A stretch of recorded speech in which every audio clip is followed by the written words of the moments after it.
Et c'est avec vous Gabriel Gontier, bonsoir. Bonsoir Mathilde. On commence avec un point de situation sur l'autoroute A13. Oui Mathilde, le ministre des Transports, Patrice Vergrit, a annoncé ce mardi que le péage de l'A14 serait pris en charge par l'État à hauteur de 50%, à condition d'être au moins 2 dans le véhicule. Les plateformes de covoiturage, elles, proposent des courses à prix réduit, voire gratuites. Ces 2 aménagements seront maintenus pendant tous les travaux.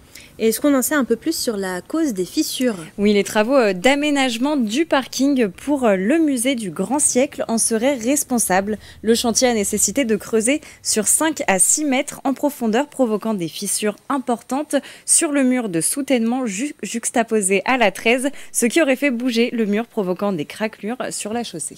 Un peu d'économie à présent, c'est le 2e trimestre consécutif en baisse pour le groupe Stellantis. Oui, le groupe automobile affiche une baisse de 12% de son chiffre d'affaires pour son premier trimestre par rapport à 2023.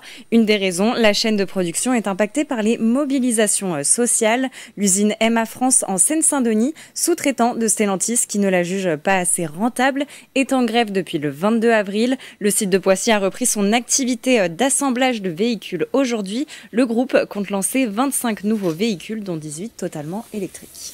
Et c'était une immense surprise pour le public du gymnase Alain Colas du Montigny-le-Bretonneux. Victor Wembanyama était présent au match de basketball samedi dernier. Oui, venu pour encourager son cousin Damian, la star a assisté à la rencontre Sky Basketball contre Cergy-Pontoise. De retour en France après sa fin de saison NBA avec les Spurs de San Antonio, l'athlète a pris le temps de faire des séances photos avec les fans. L'équipe de Cergy-Pontoise est ressortie victorieuse avec un score de 88 points contre 64 pour Sky Basketball. Et une course de solidarité en soutien aux militaires blessés s'est déroulée au château de Saint-Germain-en-Laye, Gabriel. Les participants ont presque triplé le record de l'année dernière, Mathilde. 27 455 km ont été réalisés tout au long de la journée du 30 avril.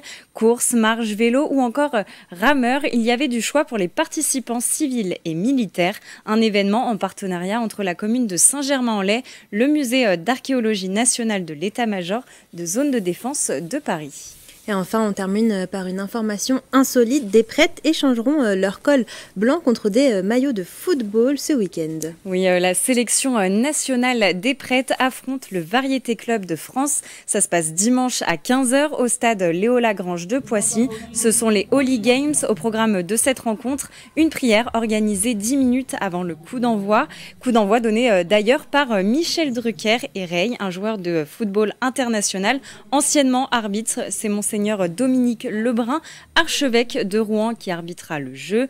Une rencontre interreligieuse, vous l'avez compris, des hommes d'église venus de toute la France pour l'équipe catholique. Le Variété Club sera rejoint par le grand rabbin de France, l'un des imams de la mosquée d'Ivry et un pasteur de l'équipe protestante de Clamart.